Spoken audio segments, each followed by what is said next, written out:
अस्सलाम वालेकुम, क्या हाल है? खैरियत से हैं? अच्छा, रीसेंट पास के अंदर मेरा पाकिस्तान के अंदर रियल एस्टेट इन्वेस्टमेंट के हवाले से और प्रॉपर्टी बाइंग के हवाले से और साथ ही साथ अभी मैंने घर की कंस्ट्रक्शन भी करवाई है, तो इन चीज़ों के हवाले से मेरा एक्सपीरियंस हुआ और बहुत सारी चीज़ों के हवाले से मैंने काफ़ी सारी चीज़ें नोटिस की जो कि काफ़ी ज़्यादा इंपॉर्टेंट चीज़ें और बहुत सारी चीज़ें ऐसी हैं जो मैंने फेस की, जिनकी वजह से मैंने सफ़र किया, तो उससे मैंने बहुत सारे लेसन्स भी लर्न किए। और मैं ये सोचता हूँ कि पाकिस्तान के अंदर जो सर्विस प्रोवाइडर्स हैं, खासकर जो रियल एस्टेट बिजनेस के अंदर हैं, जो कॉन्ट्रैक्टर्स हैं, बिल्डर्स हैं, या जो चीज़ें कंस्ट्रक्ट करते हैं, घर बना के देते हैं, जैसे ही अब पैसा पूरा हो गया या आखिरी के कुछ इंस्टॉलमेंट रह गई और कंप्लीशन की तरफ, डिलीवरी की तरफ बात जाने लगी, अब आपके ऊपर बात आ गई कि भाई अब आपने जो है एज अ सर्विस प्रोवाइडर इस प्रोजेक्ट को डिलीवर करना है, इसको कंप्लीट करना है, इसकी पोजीशन लेनी है। तो और उसमें जब चीज़ों को आइडेंटिफाई किया गया, उसमें चीज़ों के अंदर मसले मसाइल निकले, तो उसके बाद जो है वो रिस्पॉन्सिवनेस भी आहिस्ता आहिस्ता ख़त्म होना शुरू हो गई। और उसके बाद ऐसा लगा कि मैं जो है वो उन लोगों को चेस कर रहा हूँ, बार बार फॉलो अप कर रहा हूँ, उनसे रिस्पॉन्स लेने की कोशिश कर रहा हूँ और बार बार जो है वो टाइमलाइंस के हवाले से आइडिया लगाने की कोशिश कर रहा हूँ और बार बार रियलाइज़ करवा रहा हूँ कि यार प्लीज़ इसको कंप्लीट कर दें, इस प्रोजेक्ट को डिलीवर कर दें, ये ऑलरेडी काफ़ी ज़्यादा डिले हो रहा है। लेकिन उसके बावजूद बार बार जो है वो कमिटमेंट्स की गई टाइमलाइन के हवाले से कि अब हो जाएगा, अगले हफ्ते में हम कर लेंगे, इसको बात कर लेंगे,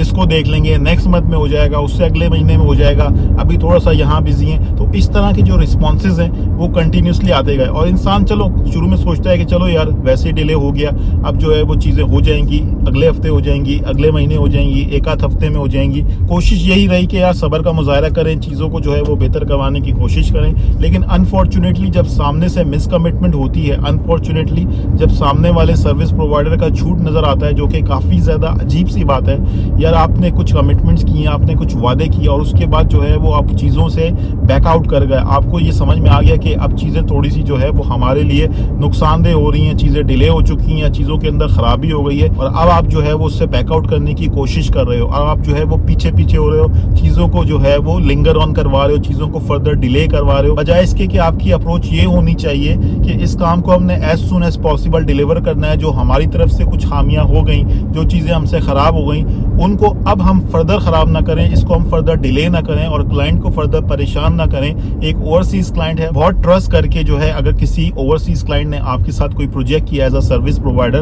उसके ट्रस्ट को वैल्यू करें, उसके ट्रस्ट को अहमियत दें, इंपॉर्टेंस दें और काम जो है वो टाइम पे डिलीवर करें। सामने वाले को किन परेशानियों का सामना करना पड़ेगा, क्या उसको कोई फाइनेंशियल लॉस तो नहीं हो रहा, क्या उसने कोई चीजें तो प्लान नहीं की थी, कोई और जो चीजें जो इनसाइड टाइमलाइन से वाबस्ता थी उन पे क्या असर पड़ेगा, इस हवाले से जरूर सोचें। अपने कस्टमर्स को इंपॉर्टेंस दें, उनके साथ जो कमिटमेंट्स किए हैं, जो प्रोमिसेस किए हैं, उनको पूरा करें। और किसी वजह से बियॉन्ड योर कंट्रोल अगर कोई चीज हो जाती है, कोई चीज डिले हो जाती है, तो कस्टमर से बात करें, उनके साथ कोई ऑल्टरनेटिव वे निकालें, बजाय इसके कि आपको वो कंटिन्यूसली चेस कर रहे हैं, फॉलो अप कर रहे हैं, किसी तरह की कोई डिलेइंग टेक्निक्स आपने अपनाई हुई है या लिंगर ऑन कर रहे हो या उसके ऊपर फोकस नहीं रहा आपका या आप उसको इंपॉर्टेंस नहीं दे रहे। और इसकी वजह से कस्टमर्स, खासकर जो ओवरसीज क्लाइंट है, जो बाहर बैठे हुए, उनको किस तरीके की परेशानी हो सकती है, उनको किस तरीके की ज़हनी अजियत हो सकती है, इस चीज़ को रियलाइज़ कर लें। सबसे ज़रूरी यह है कि आप अपनी रिस्पॉन्सिवनेस को बरकरार रखो as a service provider. Client आपको चेज नहीं करता रहे, क्लाइंट आपको फॉलो अप नहीं करता रहे कि यार क्या हुआ,